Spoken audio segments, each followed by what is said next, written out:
미국의 저명한 군사 전문가가 한국 전쟁 기밀 문서를 연구하다가 발칵 뒤집어졌습니다. 20년간 군 복무를 마치고 스탠퍼드 대학교 교수가 된 제임스 핸더슨이 발견한 것은 모든 상식을 뒤엎는 내용이었거든요. 한국군이 중국군 포로 3만 명을 어떻게 대우했는지 아세요? 적군인데도 인도적으로 치료해주고 교육까지 시켜줬다는 겁니다. 더 놀라운 건 포로들 중 상당수가 석방 후 한국에 남아 살기로 했다는 거예요. 하지만 진짜 충격적인 발견은 따로 있었습니다. 전쟁 중에도 한국이 보여준 놀라운 리더십과 관용 정신이 유엔군 전체의 사기를 좌우했다는 사실이었거든요. 미군도 몰랐던 한국에 숨겨진 영웅담들이 쏟아져 나왔습니다. 도대체 한국이 어떤 기적을 보여준 걸까요? 전쟁의 폐허 속에서도 인간애를 잃지 않은 한국인들의 이야기가 세계 학계를 감동시킨 그 놀라운 진실.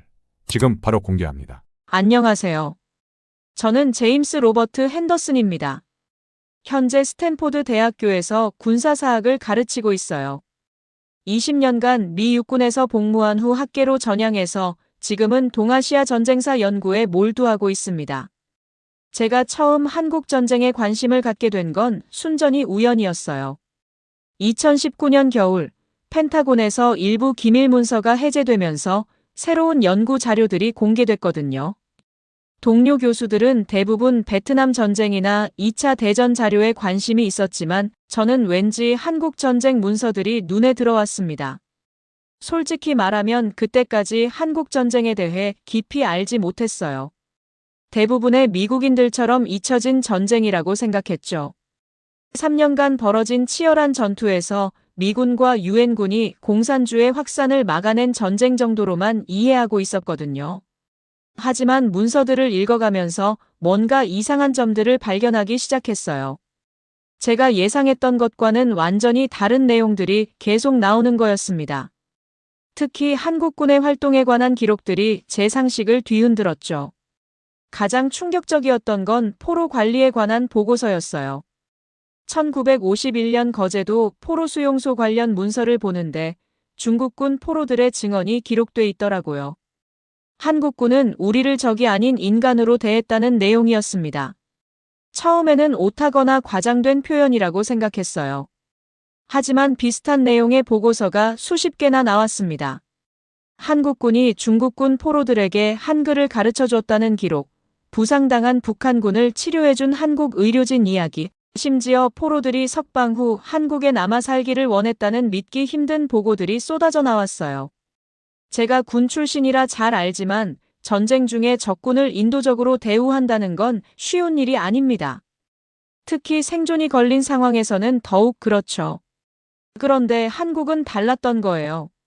자신들도 어려운 상황인데 적군까지 배려하는 모습이 여러 문서에서 반복적으로 나타났습니다. 아내 사라에게 이런 이야기를 했더니 처음에는 의아해했어요. 여보, 그냥 전쟁 중 선전용 과장 아닐까요? 라고 말했죠. 저도 그럴 가능성을 생각해봤습니다. 하지만 이런 내용들이 대부분 내부 보고서였고 심지어 일부는 기밀 등급이 높은 문서들이었거든요. 더 놀라운 건 이런 기록들이 미군 지휘관들의 보고서에도 나타났다는 점이에요. 한국군의 인도주의적 접근 방식이 포로들의 협조를 이끌어내는데 매우 효과적이라는 평가까지 있었습니다. 이건 단순한 선전이 아니라 실제 군사적 효과를 인정한 내용이었죠. 그날 밤 저는 잠을 이룰 수가 없었어요. 20년간 군 복무를 하면서 배운 상식들이 흔들리기 시작했거든요. 한국이라는 나라에 대해 제가 얼마나 무지했는지 깨달았습니다. 그리고 이 연구를 더 깊이 파고들어야겠다는 결심이 섰어요. 다음 날부터 저는 한국 전쟁 관련 모든 자료를 샅샅이 뒤지기 시작했습니다. 그리고 몇 주 후 더욱 놀라운 사실들을 발견하게 됐죠. 연구를 시작한 지 한 달쯤 지났을 때 저는 정말 믿기 어려운 문서를 발견했습니다. 1952년 4월 작성된 미 8군 정보부 보고서였는데 제목부터가 충격적이었어요. 한국군의 독특한 포로 관리 방식과 그 효과라고 되어 있었거든요. 보고서 내용은 더욱 놀라웠습니다. 거제도 포로 수용소에서 벌어진 일들이 상세히 기록돼 있었어요. 한국군이 중국군 포로 2만 7천 명을 어떻게 관리했는지, 그리고 그 결과가 어땠는지 구체적인 수치와 함께 나와 있었습니다. 가장 인상적이었던 부분은 이거였어요. 한국군 관리하에 있는 포로들의 반란 시도 횟수 0건. 미군 관리구역 23건, 영국군 관리구역 12건. 이 수치만 봐도 뭔가 다르다는 걸 알 수 있었죠. 더 자세히 읽어보니 그 이유가 나와 있었습니다. 한국군은 포로들을 단순히 감시하는 게 아니라 교육하고 치료해줬다는 거예요. 부상당한 포로들을 위해 한국 의료진이 밤새워 수술하는 일도 비일비재했다고 했습니다. 특히 놀라웠던 건 한국어 교육 프로그램이었어요. 중국군 포로들에게 한글을 가르쳐 준 건데 처음에는 의사소통을 위해서 시작했다가 나중에는 정식 교육 과정으로 발전했다는 거였습니다. 포로들이 자발적으로 참여했고 심지어 수료증까지 만들어줬다고 하더라고요. 보고서에는 포로들의 증언도 실려 있었어요. 한 중국군 포로는 이렇게 말했습니다. 한국 사람들은 우리를 적이 아닌 동반자로 대했다. 전쟁이 끝나면 함께 평화롭게 살자고 했다. 다른 포로는 한국에서 배운 인간애가 내 인생을 바꿨다고 증언했어요.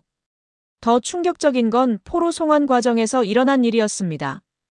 1953년 휴전협정에 따라 포로들을 본국으로 돌려보낼 때 중국군 포로 중 무려 1만 4천 명이 대만으로 가기를 원했어요. 그런데 그중 상당수가 한국에서 머물고 싶다고 요청했다는 기록이 있었습니다. 실제로 약 800명의 중국군 포로가 한국에 정착했다는 후속 보고서도 발견했어요. 이들은 한국 정부의 도움으로 새로운 신분을 얻고 한국 사회에 완전히 융화됐다고 했습니다. 몇 명은 한국 여성과 결혼해서 가정을 이뤘고 일부는 사업을 시작해서 성공했다는 내용까지 있었죠. 이런 기록들을 보면서 제 머릿속이 복잡해졌어요. 제가 알고 있던 전쟁의 모습과는 너무나 달랐거든요. 전쟁 중에도 이런 일이 가능했다는 게 믿어지지 않았습니다. 동료 교수인 리처드 스미스에게 이 자료들을 보여줬더니 코웃음을 쳤어요. 제임스, 그건 그냥 한국 측의 선전용 자료일 거야. 너무 순진하게 받아들이지 마라고 말했죠. 하지만 이건 미군이 작성한 보고서였거든요. 그날 저녁 아내와 저녁을 먹으면서 이 이야기를 했어요. 사라는 교육자다 보니 좀 다른 관점에서 봤습니다. 여보, 한국 사람들이 교육을 중시하는 문화가 있다고 들었는데 그게 영향을 준 게 아닐까요? 그 말을 듣고 보니 일리가 있더라고요. 그래서 한국의 교육 문화에 대해서도 조사해보기 시작했어요. 놀랍게도 조선시대부터 이어진 교육 중시 전통이 전쟁 중에도 이어졌다는 자료들을 발견했습니다. 심지어 피난 중에도 학교를 운영했다는 기록들이 나왔어요. 이쯤 되니까 확신이 들기 시작했어요. 이건 단순한 우연이나 과장이 아니라 한국만의 독특한 문화적 배경이 있다는 거였죠. 그리고 이 연구를 더 깊이 파고들어야겠다는 생각이 확고해졌습니다. 연구를 계속하면서 더욱 놀라운 사실들이 드러나기 시작했어요. 한국군의 활동 범위가 제가 생각했던 것보다 훨씬 광범위했다는 걸 알게 됐거든요. 단순히 포로 관리에만 그치지 않고 전쟁 전반에 걸쳐 독특한 역할을 했다는 증거들이 쌓여갔습니다. 특히 인상 깊었던 건 1951년 중국군 대공세 당시의 기록이었어요. 서울이 재탈환된 후 한국군이 보여준 모습이 미군 지휘관들을 놀라게 했다는 내용이 여러 보고서에 나타났습니다. 복수나 보복이 당연시됐을 상황에서 한국군은 완전히 다른 접근을 했다는 거예요. 미 일군 단장이었던 프랭크 밀번 장군의 회고록에 이런 구절이 있었습니다. 한국군은 적군 부상병도 자국민과 동일하게 치료했다. 이는 미군도 배워야 할 정신이었다. 같은 군인 출신으로서 이 말의 무게를 충분히 이해할 수 있었어요. 하지만 제 동료들은 여전히 의구심을 드러냈습니다. 리처드 스미스 교수는 아예 제 연구 방향에 문제를 제기했어요. 제임스, 너는 지금 객관성을 잃고 있어. 한국에 대해 너무 호의적으로 해석하는 것 같다고 말했죠. 그 말을 듣고 스스로를 돌아봤어요. 혹시 제가 선입견을 갖고 자료를 해석하고 있는 건 아닌지 의심스러웠거든요. 그래서 더욱 엄격한 기준을 적용해서 검증하기 시작했습니다. 같은 사건에 대한 서로 다른 출처의 기록들을 교차 검증하고 당시 상황을 더 구체적으로 파악하려고 노력했어요. 그 과정에서 발견한 또 다른 놀라운 기록이 있었습니다. 1952년 여름 콜레라가 포로 수용소에 창궐했을 때의 일이었어요. 질병이 빠르게 퍼지면서 유엔군 사령부는 격리 조치를 검토했는데 한국 측에서 완전히 다른 대안을 제시했다는 거였습니다. 한국의 한 의료진이 직접 포로 수용소에 들어가서 환자들을 치료하겠다고 자원했다는 기록이었어요. 콜레라는 전염성이 강한 질병이라 매우 위험한 일이었는데도 말이죠. 더 놀라운 건 이 의료진이 밤낮으로 환자들을 돌보면서 단 한 명도 포기하지 않았다는 점이었습니다. 결과적으로 콜레라 사망률이 다른 지역에 비해 현저히 낮았다고 기록돼 있었어요. 당시 유엔군 군의관이 작성한 보고서에는 한국 의료진의 헌신적 노력이 수많은 생명을 구했다고 평가했습니다. 이런 기록들을 보면서 한 가지 패턴을 발견했어요.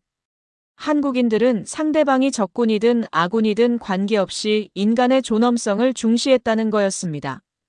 이게 단순한 우연이 아니라 어떤 문화적 배경이 있을 거라는 확신이 들었어요. 그래서 한국의 역사와 문화에 대해서도 공부하기 시작했습니다. 놀랍게도 수천 년 전부터 이어져 온 인본주의 전통을 발견했어요. 고구려의 을지문덕이 수나라 장수를 예우한 이야기, 조선시대 명종 때 왜군 포로를 인도적으로 대우한 기록들까지 비슷한 사례들이 역사 곳곳에 나타났습니다. 특히 흥미로웠던 건 홍익인간이라는 건국 이념이었어요. 널리 인간을 이롭게 한다는 뜻인데 이게 단순한 구호가 아니라 실제로 한국인들의 행동 원칙이 됐다는 걸 알 수 있었습니다. 아내 사라가 이 연구에 점점 관심을 보이기 시작했어요. 여보, 이거 정말 흥미로운 연구네요. 한국에 대해 완전히 새로운 시각을 갖게 됐어요 라고 말했습니다. 아들 케빈도 아버지의 연구 이야기를 듣고 한국에 대해 궁금해하기 시작했어요. 하지만 학과 내에서는 여전히 회의적인 시선이 많았습니다. 일부 동료들은 제가 지나치게 감정적으로 접근하고 있다고 비판했어요. 심지어 객관적 연구자로서의 자세를 잃었다는 말까지 들었습니다. 그런 비판들이 상처가 되기도 했지만 동시에 더 철저한 검증의 필요성을 느꼈어요. 이 연구가 단순한 감정이 아니라 확실한 증거에 기반해야 한다는 생각이 들었거든요. 그래서 한국에 직접 가서 현지 자료를 조사하기로 결심했습니다. 2020년 봄, 저는 생애 처음으로 한국 방문을 결정했습니다. 코로나19로 여행이 제한적이었지만 학술 연구 목적으로 특별 허가를 받을 수 있었어요. 사실 그동안 아시아에 가본 적이 한 번도 없었거든요. 20년군 복무 중에도 유럽이나 중동 지역만 다녔었습니다. 한국행을 결정하면서 학과에서는 갑론을 박이 벌어졌어요. 리처드 스미스 교수는 강하게 반대했습니다. 제임스, 현지에 가면 더욱 주관적이 될 위험이 있어. 학자는 거리를 두고 객관적으로 연구해야 해라고 주장했죠.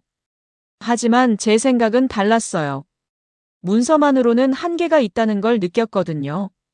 실제로 그 시대를 경험한 사람들의 증언을 직접 들어보고 싶었습니다. 특히 한국 전쟁 참전 용사들이 아직 살아계신다는 사실을 알게 된 후로는 더욱 간절해졌어요. 아내 사라는 처음에는 걱정했지만 결국 지지해줬습니다. 여보의 연구 열정을 보니 꼭 가야 할 것 같아요. 조심히 다녀오세요라고 말했어요. 아들 케빈은 아예 같이 가고 싶다고 했지만 학기 중이라 포기해야 했죠. 출발 전에 한국 측 연락처를 알아봤어요. 스탠포드 대학교의 한국학센터를 통해 서울대학교 역사학과와 연결됐고 국방부 군사편찬연구소에서도 협조하겠다는 답변을 받았습니다. 특히 박정민이라는 연구관이 저의 연구를 도와주겠다고 했어요. 인천공항에 도착한 첫 인상은 정말 놀라웠습니다.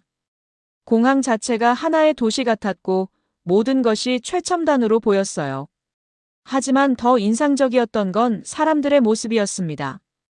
바쁘게 움직이면서도 서로를 배려하는 모습, 외국인인 저에게 친절하게 도움을 주는 모습이 인상 깊었어요.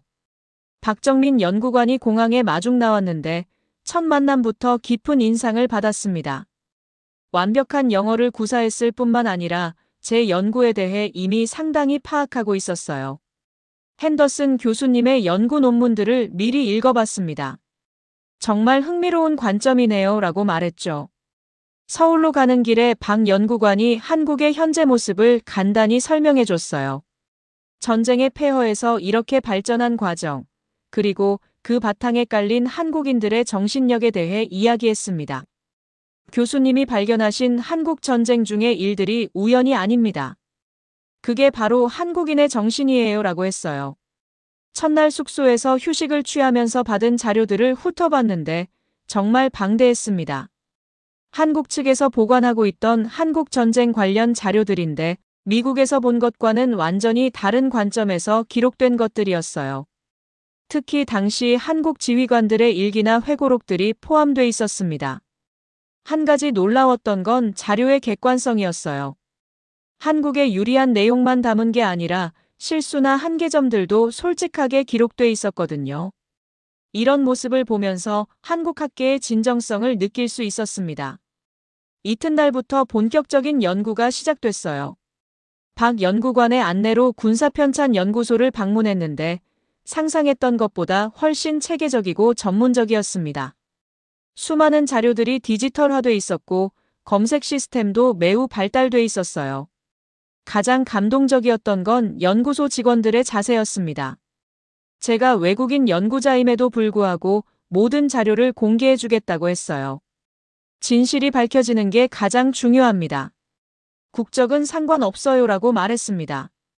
첫 주 동안 수집한 자료만으로도 제가 미국에서 1년간 연구한 것보다 더 많은 정보를 얻었어요. 그리고 매일 새로운 발견들이 이어졌습니다. 한국인들의 생각과 행동 패턴, 그리고 그 배경에 있는 문화적 토양에 대해 점점 더 깊이 이해하게 됐어요. 무엇보다 중요했던 건 살아있는 증언자들을 만날 기회였습니다. 다음 주부터는 한국 전쟁 참전 용사들을 직접 인터뷰할 예정이었어요. 그분들의 생생한 증언을 통해 문서로는 알 수 없는 진실들을 발견할 수 있을 거라는 기대감이 컸습니다. 박정민 연구관과 함께 한 첫 번째 인터뷰는 정말 충격적이었습니다. 87살의 이병철 할아버지를 만났는데 당시 한국군 중위로 거제도 포로수용소에서 근무했던 분이었어요. 처음 만났을 때 할아버지의 첫마디가 지금도 잊혀지지 않습니다. 미국 교수님이 우리 이야기에 관심을 가져주셔서 고맙습니다. 그동안 아무도 물어보지 않았거든요. 그 말씀을 듣는 순간 가슴이 뭉클했어요. 이렇게 중요한 역사의 증언자들이 있는데도 제대로 조명받지 못했다는 사실이 안타까웠거든요. 이 할아버지의 증언은 제가 문서에서 본 내용들을 생생하게 확인해주는 것이었습니다. 중국군 포로들이 처음 왔을 때는 정말 경계심이 심했어요. 우리를 원수로 보는 눈빛이었죠. 하지만 며칠 지나지 않아서 완전히 달라졌습니다. 할아버지는 당시 상황을 구체적으로 설명해 주셨어요. 포로들이 아프면 우리 군의관이 밤새워 치료해줬어요. 그런 모습을 보고 중국군들이 놀랐죠. 너희는 왜 적군인 우리를 치료해주느냐고 물었거든요. 그때 우리가 뭐라고 답했는지 아세요? 저는 숨을 죽이고 들었습니다. 우리는 당신들도 누군가의 아들이고 아버지 아니냐고 말했어요. 전쟁은 하지만 사람은 사람이라고요. 그 순간 저는 소름이 돋았습니다. 이게 바로 제가 문서에서 봤던 한국인의 정신이었거든요. 더 놀라운 이야기가 계속됐습니다. 중국군 포로 중에 리웨이밍이라는 젊은 병사가 있었어요. 총상을 입고 와서 다리를 절었는데 우리 의무병이 3달 동안 매일 물리치료를 해줬습니다. 나중에 그 친구가 눈물을 흘리면서 고마움을 표현하더라고요. 박정민 연구관이 통역을 해주면서 덧붙였어요. 할아버지, 그 리웨이밍이라는 분이 어떻게 됐는지 아세요? 이 할아버지가 빙그레 웃으시면서 놀라운 대답을 하셨습니다. 그 친구 아직 한국에 살고 있어요. 명동에서 중국집 하고 있거든요. 저는 깜짝 놀랐습니다. 정말요? 아직도 연락하고 지내세요? 할아버지는 고개를 끄덕이셨어요. 1년에 한두 번씩 만나서 옛날 이야기를 해요. 그 친구가 항상 하는 말이 있어요. 한국에서 진짜 인간다운 대우를 받았다고요. 이런 이야기를 들으면서 저는 완전히 다른 세계를 경험하고 있다는 느낌이 들었어요. 미국에서 배운 전쟁의 개념과는 너무나 달랐거든요. 적과 아군의 구분이 뚜렷하고 승리가 최우선 목표라고 생각했는데 한국인들은 그 속에서도 인간애를 잃지 않았던 거예요. 점심시간에 박 연구관과 대화를 나눴는데 그가 해준 설명이 정말 인상적이었습니다. 교수님, 한국 사람들에게는 사람 냄새라는 표현이 있어요. 아무리 어려운 상황에서도 인간적인 따뜻함을 잃지 않는 걸 말하죠. 전쟁 중에도 그런 정신이 살아 있었던 거예요. 오후에는 한국전쟁기념관을 방문했습니다. 전시관을 둘러보면서 또 다른 충격을 받았어요. 미국에서 본 한국전쟁 자료들과는 완전히 다른 관점에서 전쟁을 바라보고 있었거든요. 단순히 승리나 패배가 아니라 인간의 존엄성과 평화의 소중함을 강조하는 내용들이 많았습니다. 특히 인상 깊었던 건 인도주의 실천 코너였어요. 한국군이 적군을 포함해 모든 부상병을 치료한 기록들, 전쟁 고아들을 돌본 이야기들이 전시돼 있었습니다. 이런 내용들이 미국의 박물관에서는 거의 다뤄지지 않는다는 걸 깨달았어요. 저녁에는 박 연구관이 한국 전통 음식을 소개해줬습니다. 한정식을 먹으면서 한국 문화에 대해 더 깊이 이야기를 나눴어요. 교수님이 발견하신 한국인의 특성들은 우리 음식 문화에서도 나타나요. 혼자 먹는 것보다 함께 나눠 먹는 걸 중시하거든요. 그날 밤 호텔에서 아내 사라에게 화상통화를 했어요. 여보, 정말 놀라운 하루였어요. 한국에 대해 완전히 새로운 시각을 갖게 됐습니다. 사라도 제 흥분된 목소리를 듣고 신기해했어요. 여보가 그렇게 감동받는 모습 오랜만에 보네요. 침대에 누워서 하루를 정리하면서 한 가지 확신이 들었습니다. 제가 지금까지 한국에 대해 정말 무지했다는 것, 그리고 이 연구가 단순한 학술적 호기심을 넘어서 제 인생관을 바꿀 수도 있다는 것이었어요. 이튿날 아침 박정민 연구관과 함께 서울 근교에 사는 김영수 할아버지를 만나러 갔습니다. 올해 90살이신 분으로 한국전쟁 당시 야전병원에서 군의관으로 근무하셨던 분이었어요. 할아버지의 집에 도착하자마자 벽에 걸린 낡은 사진들이 눈에 들어왔습니다. 이 사진들은 당시 제가 치료했던 환자들과 찍은 거예요. 할아버지가 사진을 가리키시면서 말씀하셨는데 그 중에는 중국군 복장을 한 젊은 병사들의 모습도 있었습니다. 이 친구들은 모두 적군이었지만 저에게는 그냥 치료받아야 할 환자들이었어요. 할아버지의 첫 번째 이야기는 정말 충격적이었습니다.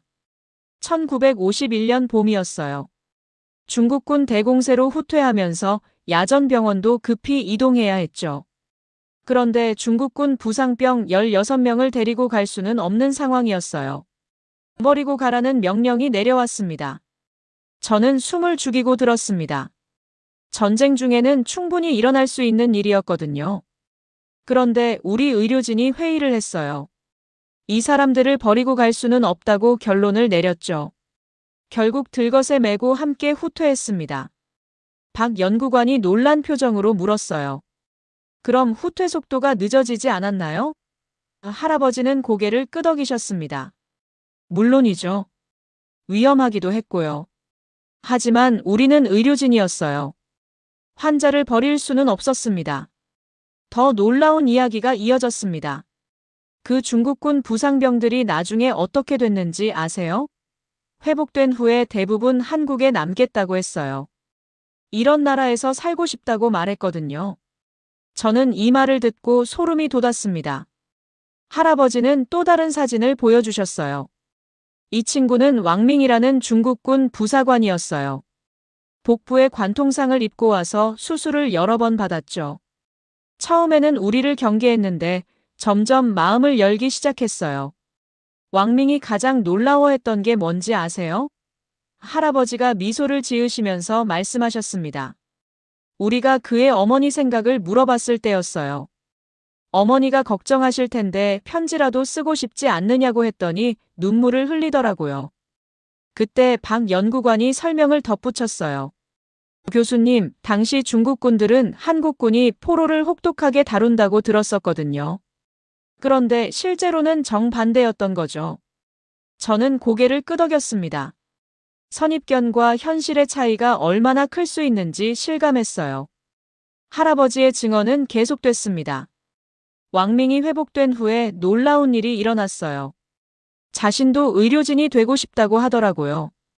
그래서 우리가 간단한 의료 교육을 시켜줬습니다. 나중에는 다른 환자들을 돌보는 일을 도와줬어요. 정말 기억에 남는 장면이 있어요. 할아버지의 목소리가 잠시 떨리셨습니다.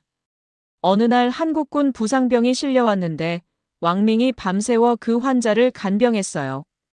적군이었던 자신을 살려준 은혜를 갚고 싶다고 하면서요. 점심을 함께 하면서 할아버지는 더욱 깊은 이야기를 들려주셨습니다. 교수님, 전쟁은 분명 끔찍한 일이에요. 하지만 그 속에서도 사람의 마음은 변할 수 있다는 걸 배웠습니다. 미움이 사랑으로, 적대감이 우정으로 바뀌는 걸 수없이 봤거든요. 오후에는 할아버니가 보관하고 계신 당시 일기장을 보여주셨어요. 노랗게 바랜 종이에 정성스럽게 쓰인 글씨들이 인상적이었습니다. 매일 밤 그날 있었던 일들을 기록했어요. 언젠가는 이런 이야기들이 세상에 알려져야 한다고 생각했거든요. 일기 내용을 읽어보니 제가 문서에서 본 것들이 모두 사실이었다는 걸 확인할 수 있었어요. 더 나아가 문서에는 기록되지 않은 더욱 세밀하고 인간적인 이야기들이 가득했습니다. 가장 감동적이었던 부분은 이거였어요. 1952년 12월 25일. 크리스마스 날 중국군 포로들이 우리에게 감사 인사를 전했다. 종이로 만든 꽃을 선물해주면서 한국에서 진정한 크리스마스의 의미를 배웠다고 했다. 전쟁터에서 이런 순간을 경험할 줄 몰랐다. 저녁 무렵 할아버지와 작별하면서 마지막으로 들은 말씀이 잊혀지지 않습니다. 교수님, 한국 사람들이 특별한 게 아니에요. 그냥 사람답게 살려고 노력했을 뿐이죠. 그것만으로도 세상은 달라질 수 있다는 걸 전쟁을 통해 배웠습니다. 돌아가는 길에 박 연구관이 말했어요. 교수님, 내일은 더욱 놀라운 분을 만나실 거예요. 당시 통역관으로 일했던 이영숙 할머니인데 정말 특별한 이야기를 가지고 계시거든요. 저는 벌써부터 기대가 됐습니다. 한국에서의 연구가 깊어질수록 미국 동료들의 반응은 점점 차가워졌습니다. 특히 리처드 스미스 교수는 제가 보내는 연구 보고서를 보고 강하게 비판했어요. 화상회의에서 그가 한 말은 정말 충격적이었습니다. 제임스, 너는 지금 학자가 아니라 한국의 홍보맨이 되고 있어. 객관성을 완전히 잃었다고. 다른 동료 교수들도 비슷한 의견을 보였어요. 한국 측 자료만 보고 성급한 결론을 내리는 거 아니야? 더 심각한 문제가 생겼습니다. 학과장인 로버트 존슨 교수가 제게 경고를 했어요. 핸더슨 교수, 이번 연구가 학교의 명성에 영향을 줄 수 있습니다. 좀 더 신중하게 접근하시길 바랍니다. 은근히 연구를 중단하라는 압박이었죠. 아내 사라에게 전화로 이런 상황을 털어놨더니 걱정스러워했어요. 여보, 너무 무리하지 마세요. 학교에서 문제가 생기면 어떡해요? 아들 케빈도 아버지가 힘들어하는 모습을 보고 안타까워했습니다. 하지만 제가 한국에서 만난 사람들은 저에게 힘을 줬어요. 박정민 연구관은 이런 상황을 이해한다고 했습니다. 교수님, 진실을 밝히는 일은 항상 어려움이 따르죠. 하지만 포기하지 마세요. 우리가 함께 하겠습니다. 더 큰 문제는 미국 국방부에서 나타났습니다. 제가 접근하려던 일부 기밀 문서들이 갑자기 열람 제한 조치를 받았어요. 펜타곤의 한 관료가 연락을 해왔습니다. 핸더슨 교수, 일부 자료들은 국가 기밀에 해당합니다. 연구 범위를 조정해 주시기 바랍니다. 이런 압박이 계속되면서 저는 정말 힘든 시간을 보냈어요. 혼자 호텔방에서 지난 몇 달간의 연구를 돌아보며 고민했습니다. 내가 정말 올바른 길을 가고 있는 걸까? 혹시 너무 감정적으로 접근한 건 아닐까? 그런데 바로 그때 놀라운 일이 일어났습니다. 이영숙 할머니를 만나게 된 거예요. 85살이신 할머니는 한국전쟁 당시 18살의 나이로 미군 부대에서 통역관으로 일하셨던 분이었습니다. 할머니의 첫마디가 제 마음을 울렸어요. 교수님께서 우리 이야기를 세상에 알리려고 노력한다고 들었어요. 정말 고맙습니다. 그동안 아무도 관심을 갖지 않았거든요. 그 순간 제가 왜 이 연구를 해야 하는지 다시 확신하게 됐습니다. 할머니가 들려준 이야기는 정말 놀라웠어요. 당시 미군들도 한국군의 행동을 이해하지 못했어요. 왜 적군을 그렇게 잘 대해주느냐고 자주 물었거든요. 그럴 때마다 한국 장교들이 설명해줬죠. 그들도 사람이다라고요. 더 구체적인 사례도 들려주셨습니다. 어느 날 중국군 포로 한 명이 탈출을 시도했어요. 잡힌 후에 미군들은 처벌하려고 했는데 한국군 지휘관이 말렸어요. 그 사람 입장에서는 당연한 행동이다. 우리가 포로가 돼도 그랬을 것이다라고 했거든요. 할머니의 증언을 들으면서 저는 한국인들의 사고방식이 얼마나 독특한지 깨달았어요. 단순히 선악으로 나누는 게 아니라 상대방의 입장에서 생각하려는 노력, 그게 바로 한국인의 특성이었던 거죠. 그날 저녁 박 연구관과 함께 저녁을 먹으면서 솔직한 고민을 털어놨어요. 제가 미국에서 많은 압박을 받고 있어요. 이 연구를 계속해야 할지 고민이 됩니다. 박 연구관의 대답이 인상적이었어요. 교수님, 진실은 누가 말하든 진실이에요. 한국 사람이 말한다고 해서 거짓이 되고 미국 사람이 말한다고 해서 참이 되는 건 아니잖아요. 중요한 건 사실 자체죠. 그 말을 듣고 제 마음이 정리됐습니다. 한국 방문 일주일째 되는 날, 정말 믿기 어려운 일이 일어났습니다. 박정민 연구관이 갑자기 연락을 해왔어요. 교수님, 급히 만나야 할 분이 계세요. 정말 특별한 이야기를 들려주실 거예요. 그렇게 만나게 된 분이 바로 리웨이밍 할아버지였습니다. 놀랍게도 며칠 전 이병철 할아버지가 언급했던 바로 그 중국군 포로였어요. 현재 명동에서 중국 음식점을 운영하고 계신다고 했는데 실제로 만나게 될 줄은 몰랐거든요. 할아버지는 올해 92살이셨는데도 정정하셨어요. 한국어를 완전히 자연스럽게 구사하셨고 한국인보다 더 한국인 같은 느낌이었습니다. 첫 만남에서 하신 말씀이 지금도 잊혀지지 않아요. 미국 교수님이 우리 이야기에 관심을 가져주셔서 정말 감사해요. 70년 넘게 한국에 살면서 항상 고마운 마음을 갖고 있었거든요. 그런데 할아버지의 다음 말이 저를 완전히 놀라게 했습니다. 사실 저만 한국에 남은 게 아니에요.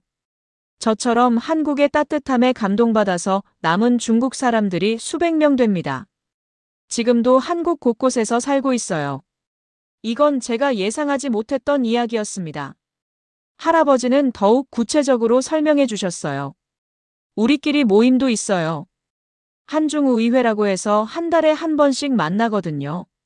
모두 한국 전쟁 때 포로였다가 한국에 정착한 사람들이에요. 박 연구관도 이 사실을 처음 알았다고 했어요. 이런 모임이 있다는 건 저도 몰랐어요. 정말 놀랍네요. 저는 즉시 다른 분들도 만나볼 수 있는지 물어봤습니다. 리웨이밍 할아버지는 흔쾌히 승낙하셨어요. 다들 자신의 이야기를 들어줄 사람을 기다리고 있었어요. 내일 모임이 있으니까 함께 가시죠. 저는 이런 기회를 놓칠 수 없었습니다. 이튿날 서울 종로구의 한 작은 식당에서 열린 모임에 참석했는데 정말 감동적이었어요. 12명의 할아버지들이 모였는데 모두 한국 전쟁 당시 중국군이었다가 한국에 정착하신 분들이었습니다. 가장 나이가 많으신 장위안 할아버지가 대표로 이야기해 주셨어요. 우리는 모두 한국의 은혜를 받은 사람들이에요. 죽을 뻔했는데 한국 사람들이 살려줬거든요. 그것도 적군인 우리를 말이에요. 한 분 한 분의 이야기를 들어보니 모두 비슷한 경험을 하셨더라고요. 부상당해서 한국군 야전병원에서 치료받았고 그 과정에서 한국인들의 따뜻함에 감동받았다는 것이었습니다. 왕샤오밍 할아버지는 이런 말씀을 하셨어요. 저는 한국에서 두 번째 인생을 살았어요. 한국 여자와 결혼해서 자식도 낳고 사업도 했죠. 중국보다 한국이 더 고향 같아요. 가장 놀라웠던 건 이분들이 모두 성공적으로 한국 사회에 정착했다는 점이었어요. 사업을 하신 분도 계시고 공무원이 되신 분도 계시고 교사가 되신 분도 계셨습니다. 한국인들이 이들을 어떻게 받아들였는지 알 수 있었죠. 리웨이밍 할아버지가 특별히 기억에 남는 이야기를 해주셨어요.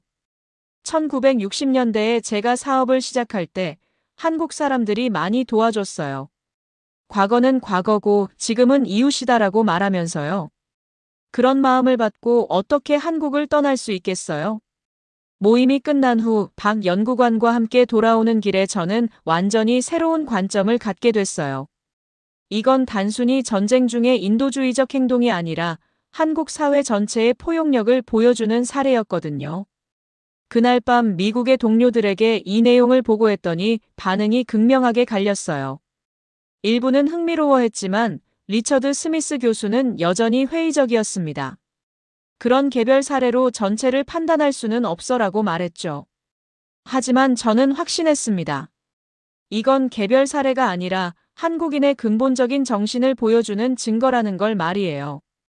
그리고 이런 이야기들이 세상에 더 많이 알려져야 한다고 생각했습니다. 한국에서의 놀라운 발견들에도 불구하고 미국에서는 점점 더 큰 압박이 가해지고 있었습니다. 한국 방문 둘째 주에 학과장 로버트 존슨 교수로부터 긴급 화상회의 요청이 왔어요. 화면 너머로 본 그의 표정은 심각했습니다. 핸더슨 교수, 대학 이사회에서 당신의 연구에 대해 문제를 제기했습니다. 객관성을 잃었다는 지적이 나왔어요. 존슨 교수의 말은 계속됐습니다. 특히 국방부에서 우려를 표명했다고 합니다. 기존 연구 결과와 상충되는 내용들 때문이죠. 더 충격적인 소식이 이어졌어요. 학교 측에서는 연구비 지원을 중단하는 방안을 검토하고 있습니다. 즉시 귀국해서 해명하시기 바랍니다. 이 말을 듣는 순간 머리가 하얘졌어요. 20년간 쌓아온 학자로서의 명성이 무너질 수도 있는 상황이었거든요. 리처드 스미스 교수는 더욱 직설적이었습니다. 제임스, 너는 지금 학계의 신뢰를 잃고 있어. 한국 측 선전에 완전히 빠진 것 같다고 다들 말하고 있어. 다른 동료들도 비슷한 반응을 보였어요. 제가 그동안 존경받던 객관적 학자에서 편향된 연구자로 낙인 찍히고 있는 상황이었습니다.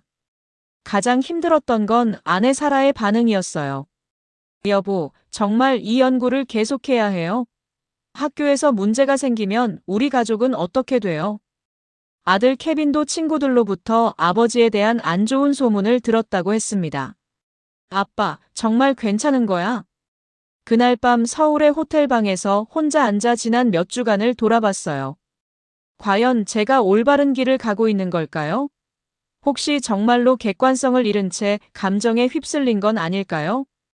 20년간의 군 경험과 학자로서의 훈련이 모두 의미 없게 느껴졌습니다. 더 큰 충격은 펜타곤에서 왔어요. 국방부 관계자가 직접 전화를 해왔습니다. 핸더슨 교수, 당신의 연구가 미한 동맹에 부정적 영향을 줄 수 있다는 우려가 제기됐습니다. 연구 방향을 재검토해 주시기 바랍니다. 이는 사실상 연구 중단 압박이었어요. 군 출신인 저에게는 더욱 무거운 압박으로 다가왔습니다. 국가의 이익과 학자적 양심 사이에서 갈등하게 됐거든요. 박정민 연구관에게 이런 상황을 털어놓자 그도 안타까워했어요. 교수님, 정말 어려운 상황이네요. 하지만 포기하기에는 너무 아깝습니다. 지금까지 발견한 것들이 얼마나 소중한지 아시잖아요. 하지만 현실적인 압박을 무시할 수는 없었습니다. 한국에 있는 동안 만났던 할아버지들의 얼굴이 떠올랐어요. 그분들의 진심 어린 증언들, 70년 넘게 간직해온 감사의 마음들이 모두 거짓일 리는 없었거든요. 하지만 학자로서의 커리어와 가족의 안정을 포기할 수는 없었습니다. 이영숙 할머니가 마지막으로 해주신 말씀이 계속 머릿속을 맴돌았어요. 교수님, 진실은 언젠가는 드러나게 돼 있어요. 지금 당장은 힘들어도 포기하지 마세요. 하지만 현실은 너무나 가혹했습니다. 결국 저는 귀국을 결정해야 했어요. 더 이상 버틸 수 없는 상황이었거든요. 박 연구관과 작별하면서 정말 미안한 마음이 컸습니다. 죄송합니다. 끝까지 함께 하지 못해서. 그는 이해한다고 했지만 제 마음은 무거웠어요. 공항으로 가는 길에 리웨이밍 할아버지가 급히 찾아오셨어요. 교수님, 포기하지 마세요. 우리의 이야기가 세상에 알려져야 해요. 할아버지의 간절한 눈빛을 보니 더욱 마음이 아팠습니다. 인천공항에서 출국 수속을 밟으면서 정말 복잡한 심정이었어요. 한국에서 발견한 놀라운 진실들을 포기해야 하는 현실이 받아들여지지 않았거든요. 하지만 현실적으로 더 이상 버틸 방법이 없었습니다. 비행기에 오르면서 한 가지 다짐을 했어요. 언젠가는 다시 이 연구를 완성하겠다고 말이에요. 지금은 어쩔 수 없이 후퇴하지만 포기하지는 않겠다는 결심이었습니다. 미국으로 돌아온 후 정말 힘든 시간을 보냈습니다. 학과 내에서는 냉랭한 시선들이 이어졌고 동료들과의 관계도 어색해졌어요. 리처드 스미스 교수는 아예 저를 피하기 시작했고 다른 교수들도 제 연구에 대해 언급하는 걸 꺼려했습니다. 가장 힘들었던 건 학생들의 반응이었어요. 제 수업을 듣던 학생들 중 일부가 교수님 연구가 편향적이라던데 사실인가요? 라고 직접 물어보기도 했거든요. 20년간 쌓아온 신뢰가 하루아침에 무너지는 기분이었습니다. 하지만 예상치 못한 곳에서 희망의 메시지가 왔어요. 한국에서 만났던 할아버지들이 연락을 보내오기 시작한 거였습니다. 리웨이밍 할아버지가 보낸 편지가 특히 인상적이었어요. 교수님, 포기하지 마세요. 우리는 교수님을 믿고 있습니다. 진실은 언젠가 빛을 보게 될 거예요. 편지와 함께 한중의회 회원들이 모두 서명한 감사 인사도 들어 있었습니다. 그 순간 가슴이 뭉클했어요. 박정민 연구관도 지속적으로 연락을 해왔습니다. 교수님, 한국에서는 교수님의 연구를 매우 높이 평가하고 있어요. 포기하지 마시고 기회를 기다려보세요. 그의 격려가 큰 힘이 됐습니다. 더 놀라운 소식이 한국에서 전해졌어요. 서울대학교에서 제 연구에 관심을 보이며 공동 연구를 제안해온 거였습니다. 김태현 교수가 직접 이메일을 보내왔어요. 핸더슨 교수님의 연구는 매우 가치 있는 작업입니다. 한국 측 자료와 함께 더 완성도 높은 연구를 만들어 보죠. 안에 살아도 점차 제 연구를 이해하기 시작했어요. 한국에서 보낸 자료들을 함께 보면서 말했습니다. 여보, 이런 이야기들이 정말 사실이라면 세상이 알아야 할 것 같아요. 가족의 지지를 받으니 마음이 한결 가벼워졌습니다. 하지만 가장 큰 변화는 제 수업에서 일어났어요. 한국전쟁에 대한 강의를 하면서 제가 발견한 내용들을 조심스럽게 소개했거든요. 학생들의 반응이 예상보다 훨씬 적극적이었습니다. 한 학생이 이런 질문을 했어요. 교수님, 왜 이런 중요한 이야기들이 지금까지 알려지지 않았나요? 다른 학생도 한국에 대해 완전히 새로운 시각을 갖게 됐어요 라고 말했습니다. 특히 기억에 남는 건 에밀리라는 학생의 반응이었어요. 교수님, 저도 한국에 가서 직접 이런 이야기들을 들어보고 싶어요. 정말 감동적이에요. 젊은 세대들이 이런 관심을 보이는 걸 보니 희망이 생겼습니다. 몇 달 후 뜻밖의 기회가 찾아왔어요. 스탠포드 대학교에서 국제 심포지엄을 개최하는데 한국 전쟁 관련 세션에서 발표할 기회를 준 거였습니다. 학과장 존슨 교수가 직접 제안했어요. 핸더슨 교수, 논란이 있었지만 당신의 연구도 학술적 가치가 있다고 생각합니다. 다만 더 객관적인 시각으로 발표해 주시길 바랍니다. 이는 제게 주어진 마지막 기회 같았어요. 발표 준비를 하면서 한국에서 수집한 모든 자료들을 다시 검토했습니다. 객관적 검증을 거쳐 확실한 사실들만 골라냈어요.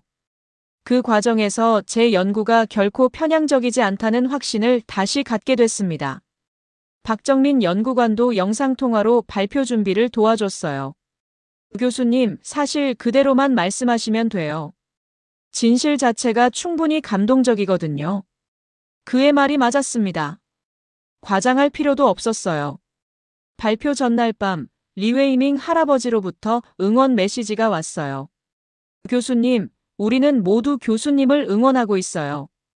우리의 이야기가 세상에 전해지길 바랍니다. 그 메시지를 보고 용기를 얻었습니다. 아내 사라가 발표장에 함께 가겠다고 했어요. 여보를 지지한다는 의미로 꼭 가고 싶어요. 아들 케빈도 아빠 화이팅! 이라고 응원해줬습니다. 가족의 지지가 가장 큰 힘이 됐어요. 발표 당일 아침 한국에서 특별한 선물이 도착했어요. 한중의회 할아버지들이 직접 쓴 감사 편지들이었습니다. 각자의 손글씨로 쓴 진심 어린 메시지들을 보니 제가 왜 이 연구를 해야 하는지 다시 한번 확신하게 됐습니다. 국제 심포지엄 당일 발표장에는 예상보다 많은 청중이 모였습니다. 한국학 전문가들, 군사사 연구자들, 그리고 학생들까지 200명 정도가 참석했어요. 리처드 스미스 교수도 앞자리에 앉아 있었는데 여전히 회의적인 표정이었습니다. 제 발표는 한국 전쟁 중 발견된 인도주의적 실천 사례들이라는 제목으로 진행됐어요. 처음에는 긴장했지만 한국에서 만난 할아버지들의 얼굴을 떠올리며 침착하게 시작했습니다. 저는 지난 1년간 한국 전쟁에 대한 기존의 관점을 완전히 뒤바꾸는 자료들을 발견했습니다. 청중들의 시선이 집중됐어요. 이는 단순한 군사적 승패를 넘어서 인간의 존엄성에 대한 이야기입니다. 발표가 진행되면서 청중들의 반응이 점점 달라지는 걸 느꼈어요. 처음에는 회의적이던 분위기가 점차 집중으로 바뀌었습니다. 특히 리웨이밍 할아버지의 증언을 소개할 때는 조용한 탄성이 나오기도 했어요. 하지만 진짜 반전은 질의응답 시간에 일어났습니다. 청중 중 한 분이 일어서서 자신을 소개했어요. 저는 토마스 브라운입니다. 한국 전쟁 참전 용사이고 현재 UCLA에서 한국학을 가르치고 있습니다. 브라운 교수의 다음 말이 모든 사람을 놀라게 했어요. 핸더슨 교수님이 발표하신 내용들을 저도 직접 목격했습니다. 1952년 거제도에서 근무할 때 한국군의 포로 대우를 받거든요. 정말 놀라웠습니다. 더 충격적인 증언이 이어졌습니다. 저희 부대에서는 한국군의 방식을 배우려고 했어요.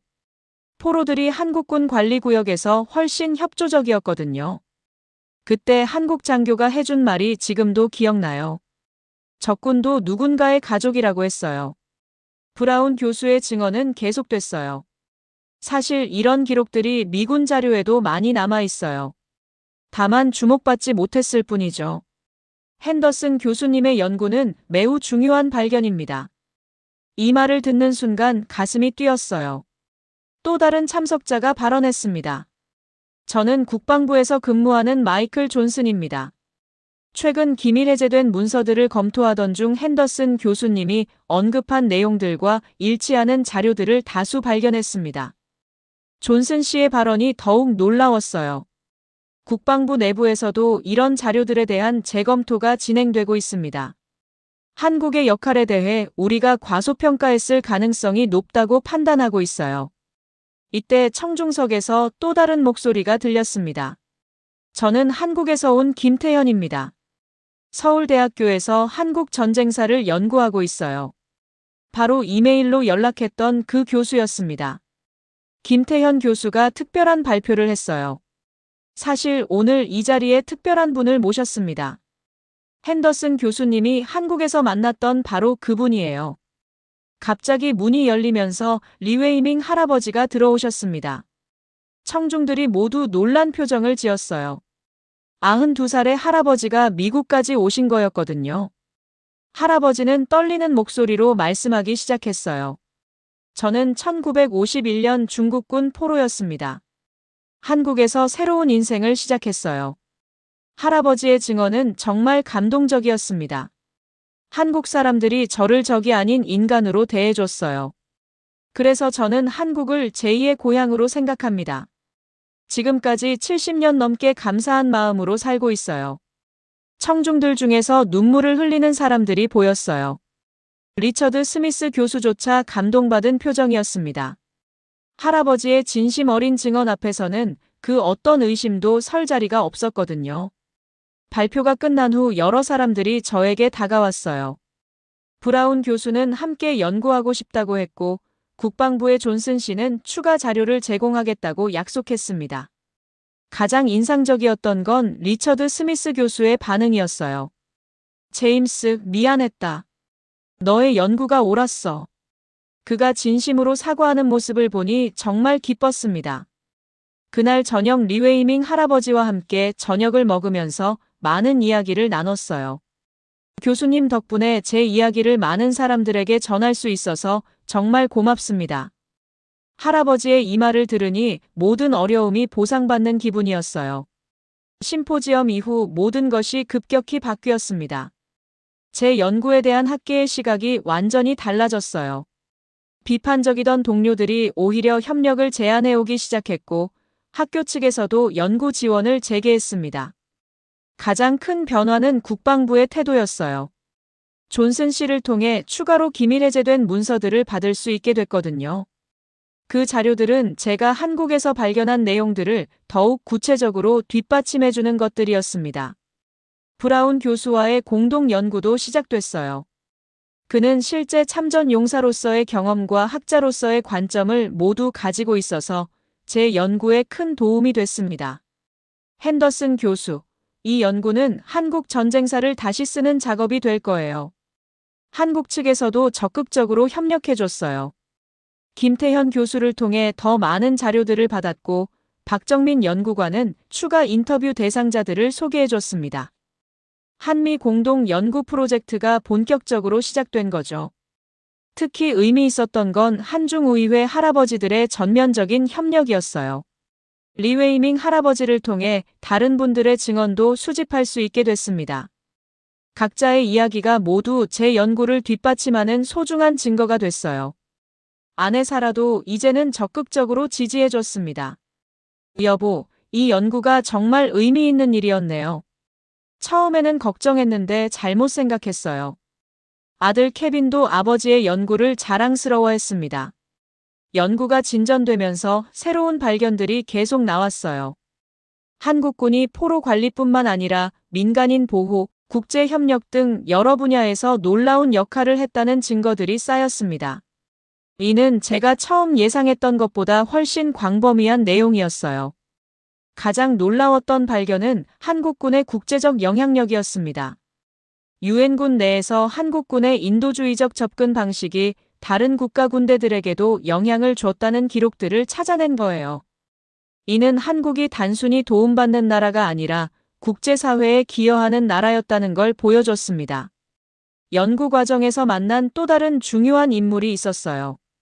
윌리엄 해리슨이라는 분으로 당시 유엔군 휴전협상 대표였던 분의 아들이었습니다. 그가 가지고 있던 아버지의 개인 기록들은 정말 귀중한 자료였어요. 아버지가 늘 말씀하셨어요. 휴전협상에서 한국 대표들의 인간적 배려가 협상을 성공으로 이끄는데 결정적 역할을 했다고요. 해리슨 씨의 증언은 한국의 외교적 역량을 보여주는 새로운 차원이었습니다. 이쯤 되니 제 연구의 범위가 훨씬 커졌어요. 단순히 포로 관리에 관한 연구가 아니라 한국 전쟁 전반에 대한 새로운 해석이 필요한 상황이 됐습니다. 이를 위해서는 더 체계적이고 종합적인 접근이 필요했어요. 학과장 존슨 교수가 특별한 제안을 해왔습니다. 핸더슨 교수, 이 연구를 바탕으로 책을 써보는 게 어떨까요? 정말 중요한 내용이라고 생각해요. 출판사에서도 관심을 보이기 시작했습니다. 하지만 저는 성급하게 결론을 내리고 싶지 않았어요. 더 많은 증거와 증언이 필요했거든요. 특히 북한이나 중국 측 자료도 확보할 수 있다면 더욱 완성도 높은 연구가 될 거라고 생각했습니다. 박정민 연구관과 상의한 결과 중국에 거주하는 한국 전쟁 참전 용사들과 연락을 시도해 보기로 했어요. 쉽지 않은 일이지만 도전해 볼 만한 가치가 있다고 판단했습니다. 준비 과정에서 가장 중요했던 건 객관성을 유지하는 것이었어요. 감동적인 이야기들에 매몰되지 않고 사실에 기반한 냉정한 분석을 해야 했거든요. 이를 위해 여러 전문가들의 자문을 구했습니다. 브라운 교수가 좋은 조언을 해줬어요. 핸더슨 교수, 감정에 호소하지 말고 팩트로 승부하세요. 진실 자체가 충분히 강력하니까요. 이 말이 제게 큰 지침이 됐습니다.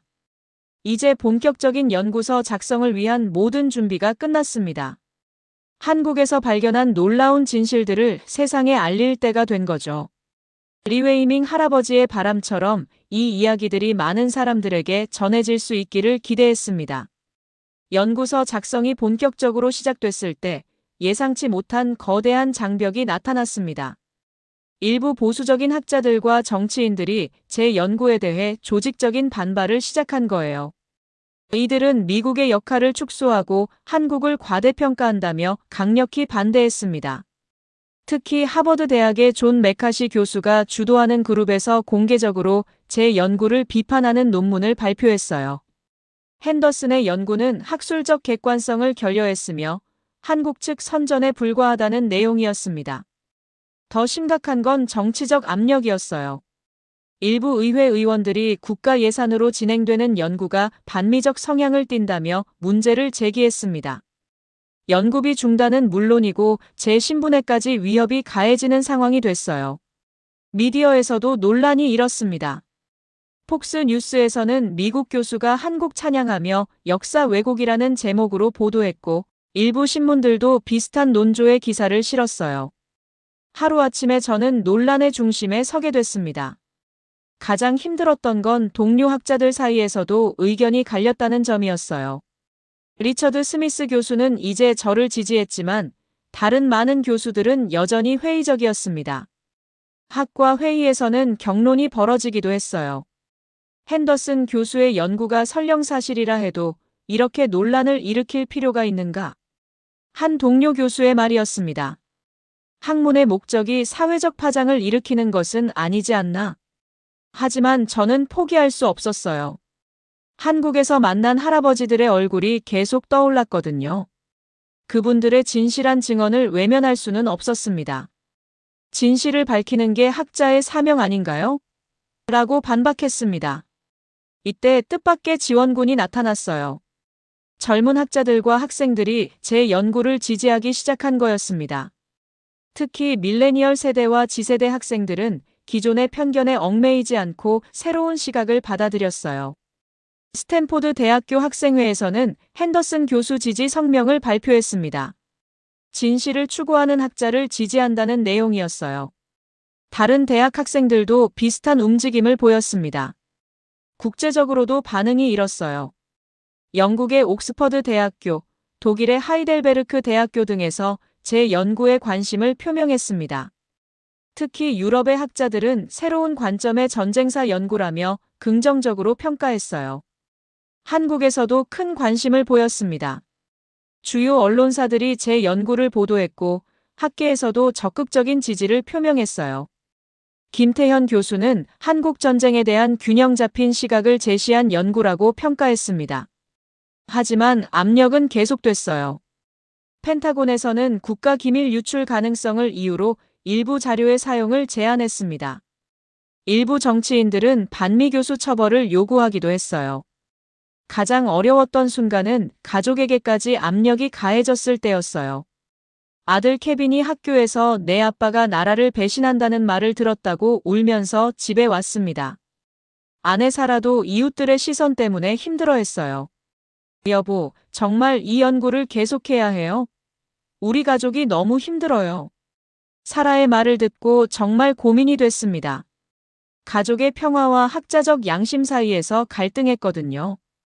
그런데 바로 그때 리웨이밍 할아버지로부터 전화가 왔어요. 교수님, 포기하지 마세요. 우리가 모두 응원하고 있어요. 할아버지의 떨리는 목소리를 듣고 다시 용기를 냈습니다. 브라운 교수도 큰 힘이 됐어요. 핸더슨 교수, 참전 용사로서 말씀드리는데 당신의 연구가 맞아요. 우리가 목격한 게 바로 그런 거였거든요. 실제 경험자의 증언은 그 어떤 비판보다 강력했습니다. 결정적인 순간이 왔어요. CNN에서 재계 토론 프로그램 출연을 제안한 거였습니다.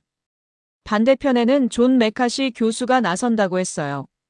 이는 제 연구의 진실성을 공개적으로 검증받을 수 있는 기회였습니다. 출연을 결정하면서 마지막 준비를 했어요. 모든 자료를 다시 검토하고 예상 질문들에 대한 답변을 준비했습니다. 이 토론이 제 연구의 운명을 좌우할 수도 있다는 걸 알고 있었거든요. CNN 토론 프로그램 출연 당일 스튜디오는 긴장감으로 가득 찼습니다. 진행자는 앤더슨 쿠퍼였고 저와 존 메카시 교수가 맞은편에 앉았어요. 전국 생방송이라는 부담감이 컸지만 진실을 말할 기회라는 생각에 오히려 마음이 차분해졌습니다. 메카시 교수는 처음부터 공격적으로 나왔어요. 핸더슨 교수의 연구는 한국 정부의 선전에 불과합니다. 객관적 증거가 부족하고 감정에 호소하는 내용이 대부분이죠. 예상했던 비판이었습니다. 저는 침착하게 대응했어요.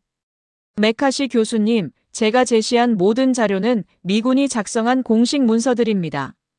한국 측 자료가 아니에요. 그리고 구체적인 문서 번호와 작성자를 제시했습니다. 하지만 메카시 교수는 계속 공격했어요. 그런 개별 사례들로 전체를 판단할 수는 없습니다. 전쟁의 본질은 승패이지 인도주의가 아니에요. 그의 논리는 명확했지만 냉정했습니다. 바로 그때 제가 준비한 비밀 카드를 꺼냈어요. 그렇다면 이분의 증언은 어떻게 설명하시겠습니까? 화면에 토마스 브라운 교수의 영상 메시지가 나왔습니다. 실제 참전 용사의 증언이었거든요. 브라운 교수의 메시지는 강력했어요. 저는 한국 전쟁에 참전했습니다. 핸더슨 교수의 연구 내용을 직접 목격했어요. 한국군의 인도주의적 접근은 실제로 존재했고 매우 효과적이었습니다. 메카시 교수가 당황하는 기색을 보였어요. 하지만 곧 반박했습니다. 한두 명의 증언으로는 부족합니다. 더 광범위한 증거가 필요해요. 그때 제가 두 번째 카드를 꺼냈습니다. 그렇다면 이 자료는 어떠신가요? 화면에 펜타곤에서 최근 공개한 통계 자료가 나타났어요.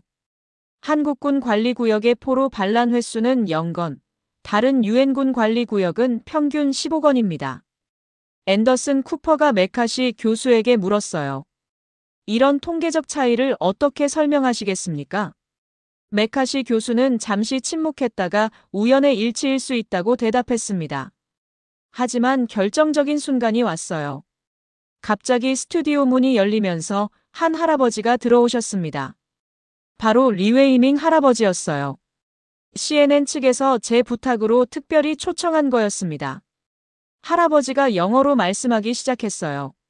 저는 1951년 중국군 포로였습니다. 한국에서 70년 넘게 살고 있어요. 핸더슨 교수님의 말이 모두 사실입니다. 생방송 도중 실제 당사자가 나타난 거였죠. 할아버지의 증언은 계속됐어요. 한국 사람들이 저를 살려줬어요. 적군인 저를 인간으로 대했습니다. 그래서 저는 한국을 사랑하게 됐고 평생 감사하며 살고 있어요. 스튜디오가 조용해졌습니다. 메카시 교수도 할 말을 잃었어요. 실제 경험자의 생생한 증언 앞에서는 그 어떤 반박도 무력했거든요. 앤더슨 쿠퍼가 메카시 교수에게 물었어요. 이런 직접적인 증언에 대해서는 어떻게 생각하시나요? 메카시 교수가 마지못해 인정했어요. 개별 사례로서는 의미가 있을 수 있습니다. 하지만 그때 제가 마지막 카드를 꺼냈습니다. 개별 사례가 아닙니다. 비슷한 증언자가 800명 넘게 있어요. 화면에 한중의회 회원들의 명단이 나타났어요. 모두 한국에 정착한 전 중국군 포로들이었습니다. 이분들이 모두 거짓말을 하고 있다고 생각하시나요? 제가 메카시 교수에게 물었습니다. 토론의 분위기가 완전히 바뀌었어요. 시청자들의 실시간 댓글도 제게 우호적으로 변했습니다. 감동적이다. 한국에 대해 새로운 걸 알게 됐다는 반응들이 쏟아졌어요. 마지막에 앤더슨 쿠퍼가 정리하며 말했어요. 오늘 정말 흥미로운 토론이었습니다. 핸더슨 교수님의 연구가 새로운 시각을 제공한 것 같네요. 메카시 교수도 더 연구해볼 가치가 있다고 인정했습니다. 방송이 끝난 후 리웨이밍 할아버지가 제게 말씀하셨어요. 교수님, 오늘 정말 고생하셨어요. 우리 이야기가 많은 사람들에게 전해진 것 같아서 기뻐요. 할아버지의 미소를 보니 모든 고생이 보람됐습니다. 그날 밤 아내 사라가 전화했어요. 여보, 방송 봤어요. 정말 자랑스러워요. 처음부터 여보를 믿었어야 했는데 미안해요. 아들 케빈도 아빠 멋있었어. 라고 응원해줬습니다. CNN 토론 방송 이후 모든 것이 급격히 변했습니다. 전국적으로 제 연구에 대한 관심이 폭발적으로 증가했어요. 주요 언론사들이 연이어 인터뷰를 요청했고 여러 대학에서 강연 초청이 쏟아졌습니다. 가장 놀라운 변화는 학계의 반응이었어요. 그동안 비판적이던 동료들이 하나둘씩 제 연구를 지지하기 시작했습니다. 심지어 존 메카시 교수도 개인적으로 연락을 해와서 더 자세히 연구해보고 싶다고 말했어요. 국방부의 태도도 완전히 바뀌었습니다. 며칠 전까지만 해도 연구를 방해하던 관료들이 이제는 적극적으로 협조하겠다고 나섰어요. 국방장관까지 나서서 역사적 진실 규명을 지지한다는 성명을 발표했습니다. 무엇보다 감동적이었던 건 전국 각지에서 날아온 지지 메시지들이었어요. 한국 전쟁 참전 용사들이 직접 편지를 보내왔습니다. 핸더슨 교수님이 우리가 목격한 진실을 세상에 알려주셔서 고맙습니다라는 내용들이었어요. 특히 기억에 남는 편지가 있었습니다. 워싱턴에 살고 있는 90세 참전 용사 윌리엄 존슨 씨가 보낸 편지였어요. 저도 거제도에서 근무했는데 한국군의 포로 대우를 직접 봤습니다. 정말 놀라웠어요. 그런데 지금까지 아무도 이 이야기에 관심을 갖지 않았죠. 존슨 씨의 편지는 계속됐어요. 한국군 장교 하나가 중국군 포로의 열을 재어주는 걸 봤어요. 밤새워 간병하더라고요. 그때 저는 저게 진짜 군인 정신이구나라고 생각했습니다. 이런 지지에 힘입어 연구서 출간 작업이 본격화됐어요. 하버드 대학교 출판부에서 출간 계약을 제안해왔고 여러 언어로 번역 출간하자는 제안도 들어왔습니다. 특히 한국어 번역본에 대한 관심이 높았어요. 한국에서도 큰 반향이 일었습니다. 박정민 연구관이 전화로 소식을 전해줬어요. 교수님, 한국에서 난리예요. 모든 언론이 교수님 연구를 보도하고 있고 국민들도 정말 감동받고 있어요. 더 놀라운 소식도 있었어요. 중국에서도 관심을 보이기 시작한 거였습니다. 베이징 대학교에서 연락이 왔는데 한중 관계 개선에 도움이 될 수 있는 연구라며 협력을 제안했어요. 이는 완전히 예상치 못한 반응이었습니다. 리웨이밍 할아버지도 중국 측 반응에 대해 설명해줬어요. 중국 사람들도 이런 이야기를 처음 듣는다고 해요. 전쟁 중에도 이런 일이 있었다는 걸 몰랐대요. 진실의 힘이 국경을 넘어서고 있었습니다. 하지만 가장 의미 있었던 건 미국 내 여론의 변화였어요. 여론조사 결과 70% 이상의 미국인들이 제 연구를 긍정적으로 평가한다고 나왔습니다. 특히 젊은 세대의 지지율은 85%에 달했어요. 대학가에서는 핸더슨 효과라고 불리는 현상이 일어났습니다.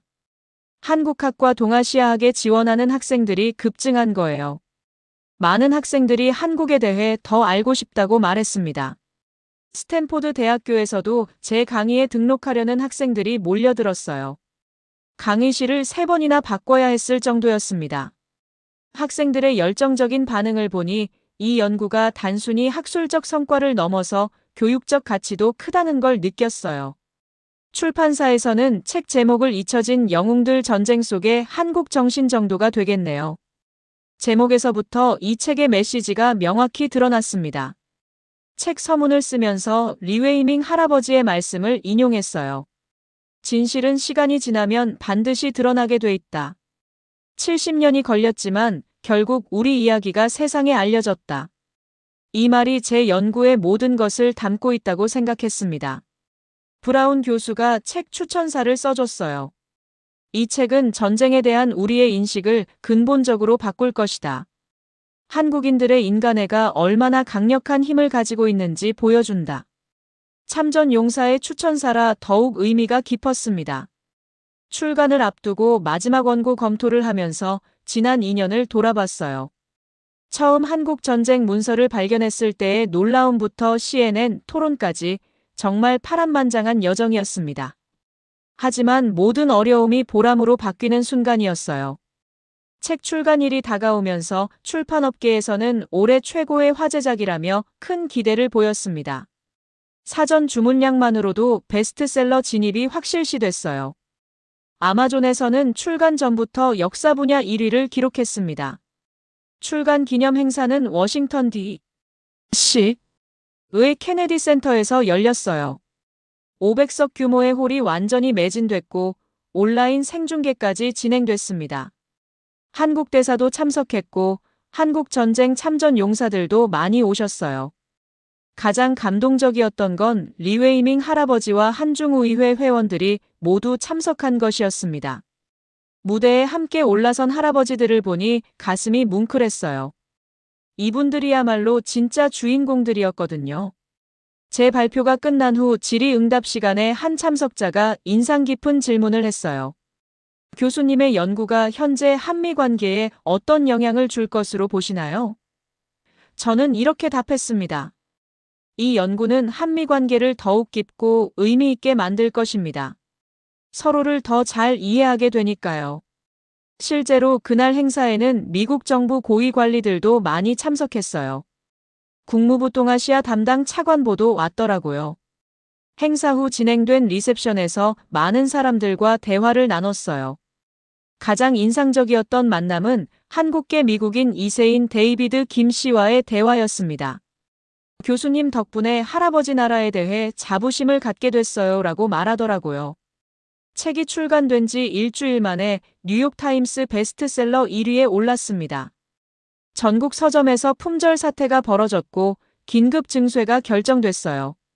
이런 반응은 출판사도 예상하지 못한 것이었습니다. 언론 반응도 폭발적이었어요. 워싱턴 포스트는 전쟁사 연구의 새로운 지평을 연 작품이라고 평가했고 뉴욕타임스는 인간의 존엄성에 대한 감동적인 증언이라고 썼습니다. 해외 반응도 놀라웠어요. 영국의 가디언지는 미국 학자가 발견한 한국의 숨겨진 아름다움이라는 제목으로 특집 기사를 실었고 독일의 슈피겔지도 상세한 서평을 게재했습니다. 가장 의미 있었던 건 중국 측 반응이었어요. 인민일보에서 한중 우호의 역사적 증거라며 긍정적으로 보도했습니다. 이는 외교적으로도 중요한 의미가 있었어요. 한중 관계 개선에 작은 기여를 할 수 있을 것 같았거든요. 북한도 예상 외의 반응을 보였어요. 조선중앙통신에서 남조선 동포들의 인간애를 보여주는 사례라며 드물게 긍정적인 논평을 했습니다. 이는 정말 놀라운 일이었어요. 한국에서의 반응은 더욱 뜨거웠습니다. 한국어 번역본이 출간되자마자 주요 서점 베스트셀러 1위에 올랐어요. 박정민 연구관이 전화로 소식을 전해줬습니다. 교수님, 한국에서 정말 큰 반향이에요. 모든 방송국에서 교수님 인터뷰를 원하고 있어요. 더 놀라운 소식도 있었어요. 한국 정부에서 제게 문화훈장을 수여하겠다고 제안한 거였습니다. 외국인으로서는 매우 이례적인 일이라고 했어요. 한국의 숨겨진 가치를 세계에 알린 공로를 인정한다는 것이었습니다. 대학에서도 분위기가 완전히 바뀌었어요. 그동안 저를 비판했던 동료들이 축하 인사를 건네왔고 학과장은 스탠포드의 자랑이라고 말했습니다. 심지어 총장까지 개인적으로 축하 메시지를 보내왔어요. 학생들의 반응이 가장 기뻤습니다. 제 강의실 앞에는 매일 꽃다발과 감사 편지들이 놓여 있었어요. 한 학생은 이런 편지를 썼습니다. 교수님 덕분에 편견 없이 세상을 보는 법을 배웠어요. 하지만 무엇보다 의미 있었던 건 가족의 반응이었어요. 아내 사라가 말했습니다. 여보, 정말 자랑스러워요. 처음부터 끝까지 믿어주지 못해서 미안했어요. 아들 케빈도 친구들에게 아버지 자랑을 하고 다닌다고 했어요. 리웨이밍 할아버지가 마지막으로 해주신 말씀이 가장 감동적이었습니다. 교수님, 70년 넘게 가슴에 묻어뒀던 감사의 마음을 세상에 전할 수 있게 해주셔서 정말 고맙습니다. 이제 편안히 눈을 감을 수 있을 것 같아요. 이제 새로운 시작이었습니다. 책의 성공으로 더 많은 연구 기회가 열렸고 한국과의 학술 교류도 확대될 예정이었어요. 무엇보다 진실의 힘이 얼마나 강한지 다시 한번 확인할 수 있었습니다. 책이 베스트셀러가 된 후 가장 놀라웠던 건 미국 사회 전체에서 일어난 한국에 대한 인식 변화였습니다.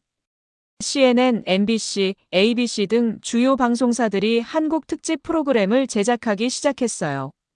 우리가 몰랐던 한국의 진짜 모습이라는 제목으로 말이죠.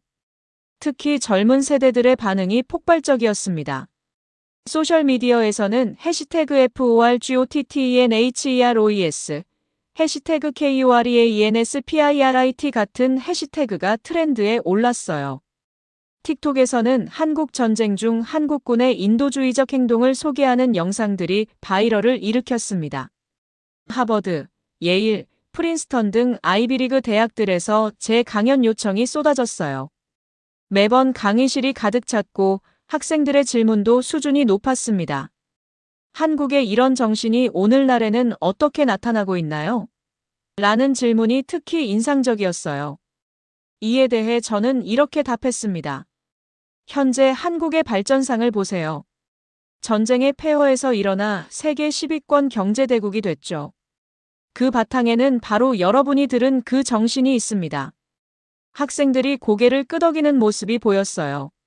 실제로 제 연구 이후 미국에서 한국에 대한 관심이 폭증했습니다. 한국어 학습자가 300% 증가했고 한국 대학교로의 교환학생 지원자도 급증했어요. 국무부에서는 핸더슨 효과라고 부르며 긍정적으로 평가했습니다. 더 놀라운 변화는 정치권에서 일어났어요. 의회에서 한미동맹 강화 결의안이 만장일치로 통과됐습니다. 공화당과 민주당을 막론하고 한국의 가치를 재평가해야 한다는 목소리가 나왔어요. 국방부에서도 변화가 있었습니다. 군사교리에 한국식 인도주의적 접근법을 포함시키는 방안을 검토한다고 발표했어요. 리더십 교육 과정에서 제 책을 필독서로 지정한 부대들도 생겨났습니다. 미국 언론들도 한국에 대해 완전히 새로운 시각으로 보도하기 시작했어요. 과거에는 미국의 동맹국 정도로만 언급됐던 한국이 이제는 도덕적 리더십을 가진 나라로 소개되기 시작했습니다. 특히 워싱턴 포스트의 칼럼이 인상적이었어요. 한국은 단순히 미국의 보호를 받는 나라가 아니다. 오히려 미국이 배워야 할 가치들을 가지고 있다는 내용이었습니다. 이런 시각 변화는 정말 혁명적이었어요. 월스트리트 저널에서는 한국의 소프트 파워라는 제목으로 특집을 실었습니다. K-팝, K-드라마의 성공 배경에도 제가 발견한 한국인의 정신이 깔려 있다는 분석이었어요. 문화적 영향력과 역사적 배경을 연결시킨 탁월한 관점이었습니다. 실제로 할리우드에서도 제 책에 관심을 보였어요. 여러 제작사에서 영화화 문의가 들어왔고 넷플릭스에서는 다큐멘터리 시리즈 제작을 제안했습니다. 진실한 이야기일수록 더 감동적이라는 게 이유였어요. 한국 정부에서도 적극적으로 나섰습니다. 외교부에서 핸더슨 교수 연구성과 확산 프로젝트를 시작했어요. 제 책을 20개 언어로 번역해서 전 세계에 배포하는 계획이었습니다. 가장 감동적이었던 건 평범한 미국인들의 반응이었어요. 전국 각지에서 감사 편지가 날아왔습니다. 텍사스의 한 농부는 한국에 대해 완전히 잘못 알고 있었다. 정말 대단한 나라였구나 라고 썼어요. 베트남 전쟁 참전 용사인 조지 윌슨 씨의 편지도 기억에 남습니다. 베트남에서도 한국군을 봤는데 현지인들을 정말 잘 대했어요. 그때는 몰랐는데 이제야 그 이유를 알겠습니다. 이런 변화는 한국계 미국인들에게도 큰 의미였어요. LA의 한인타운에서 만난 2세, 3세들이 말했습니다. 이제 한국인이라는 걸 정말 자랑스럽게 말할 수 있어요. 그들의 밝은 표정을 보니 정말 뿌듯했습니다. 교육계에서도 변화가 일어났어요. 많은 고등학교에서 제 책을 역사 수업 교재로 채택했습니다. 학생들이 전쟁에 대한 새로운 관점을 배웠다며 감사 인사를 보내왔어요. 대학에서는 코리언 스터디즈 전공 지원자가 급증했습니다. 제가 가르치는 스탠포드뿐만 아니라 전국적인 현상이었어요. 한국학과를 새로 개설하는 대학들도 늘어났습니다.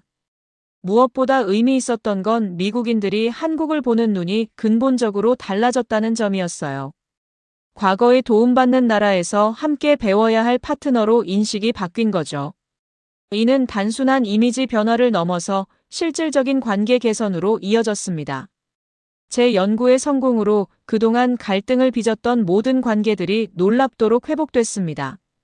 가장 극적인 변화는 존 메카시 교수와의 관계였어요. CNN 토론 이후 그는 완전히 다른 사람이 됐습니다. 메카시 교수가 직접 제 연구실을 찾아왔어요. 핸더슨 교수, 정말 미안했습니다. 당신이 옳았어요. 저는 편견에 사로잡혀 있었습니다. 그의 진심 어린 사과를 받고 악수를 나눴을 때 정말 감동적이었어요. 더 놀라운 건 메카시 교수가 제안한 공동 연구 프로젝트였습니다. 당신의 연구를 더욱 발전시켜보고 싶어요. 다른 전쟁들에서도 비슷한 사례가 있는지 조사해보는 건 어떨까요? 적수에서 동료가 된 거죠. 리처드 스미스 교수는 이미 재편이 됐지만 이번 성공 이후 더욱 적극적으로 지지해줬습니다. 제임스, 처음부터 너를 믿었어야 했는데 늦었지만 이제라도 함께 하자며 든든한 지원군이 됐어요.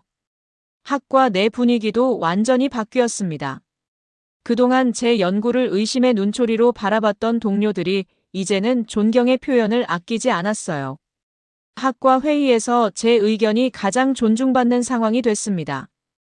학과장 로버트 존슨 교수는 제게 특별한 제안을 했어요.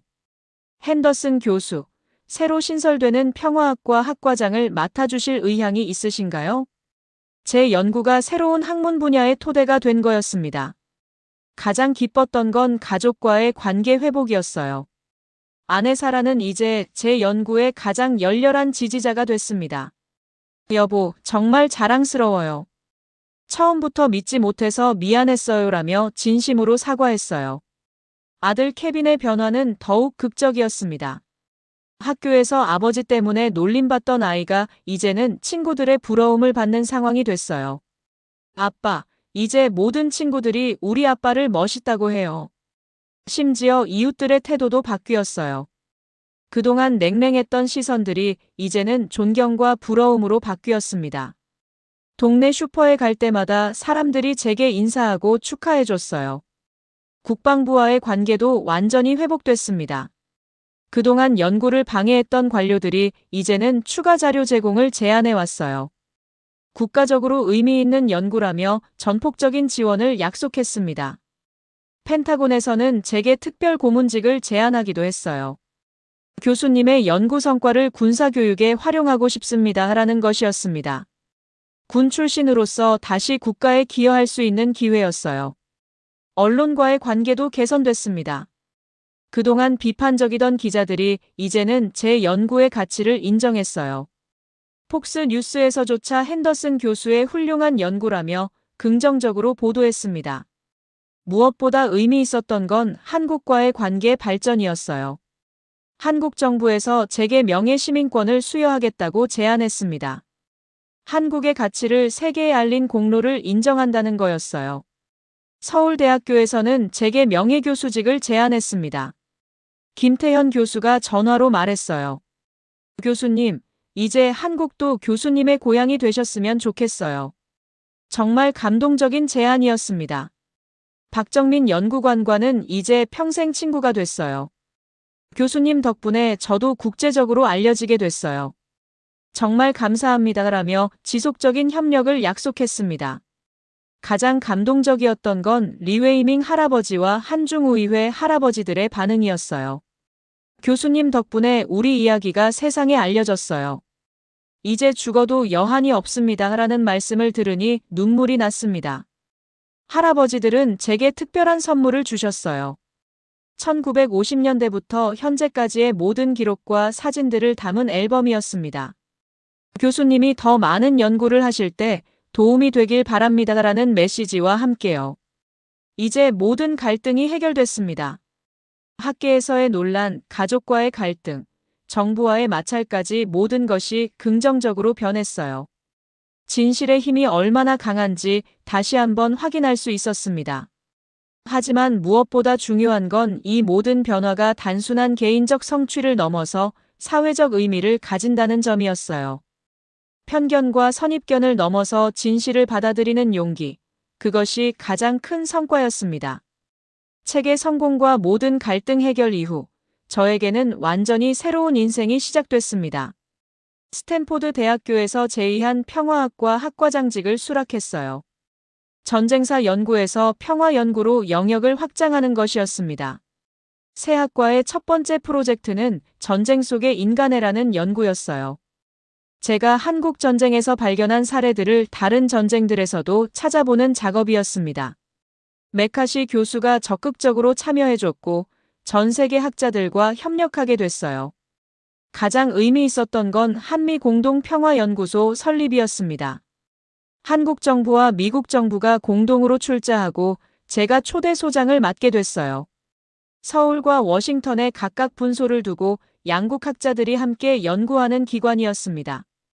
연구소 개소식에는 양국의 고위 인사들이 대거 참석했어요. 한국의 외교부 장관과 미국의 국무부 차관이 함께 테이프를 끊는 모습이 상징적이었습니다. 핸더슨 효과가 외교적 성과로까지 이어진 거죠. 개인적으로도 큰 변화가 있었어요. 가족 모두가 한국에 대해 깊은 관심을 갖게 됐습니다. 아내 사라는 한국어 공부를 시작했고 아들 케빈은 한국 문화에 푹 빠졌어요. 아빠, 우리 가족 모두 한국에 가보고 싶어요라고 말했습니다. 실제로 그해 여름, 온 가족이 한국을 방문했어요. 박정민 연구관과 김태현 교수가 안내해줬는데 정말 특별한 경험이었습니다. 제가 연구하면서 만났던 할아버지들을 가족들이 직접 만나볼 수 있었거든요. 리웨이밍 할아버지가 운영하는 중국집에서 가족 식사를 했는데 할아버지가 직접 요리를 해주셨어요.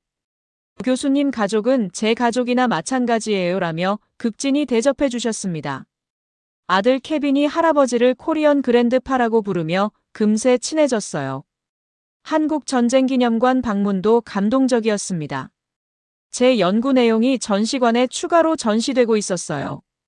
미국 학자가 발견한 한국군의 인도주의 정신이라는 코너였습니다. 가족들이 정말 자랑스러워했어요. 가장 놀라웠던 건 청와대 방문이었어요. 대통령이 직접 만나자고 하신 거였습니다. 핸더슨 교수님의 연구가 한미 관계 발전에 큰 기여를 했다며 감사를 표하셨어요. 가족 사진도 함께 찍었습니다. 한국 방문 중에 특별한 제안을 받았어요. 서울대학교에서 객원 교수로 1년간 근무해보지 않겠냐는 것이었습니다. 가족들과 상의한 결과 모두 찬성했어요. 새로운 도전을 해보자는 것이었습니다. 서울에서의 1년은 정말 값진 경험이었습니다. 한국 학생들과 함께 연구하면서 더욱 깊이 있는 성과를 낼 수 있었어요. 특히 젊은 한국 연구자들의 열정에 감동받았습니다. 그 기간 동안 두 번째 책도 집필했어요. 평화의 씨앗 전쟁 속에서 피어난 희망이라는 제목이었습니다. 한국 전쟁뿐만 아니라 베트남 전쟁, 걸프 전쟁 등에서 발견한 인도주의 사례들을 담았어요. 이 책도 큰 성공을 거뒀습니다. 전 세계 30개 언어로 번역됐고 유엔에서는 평화교육 교재로 채택했어요.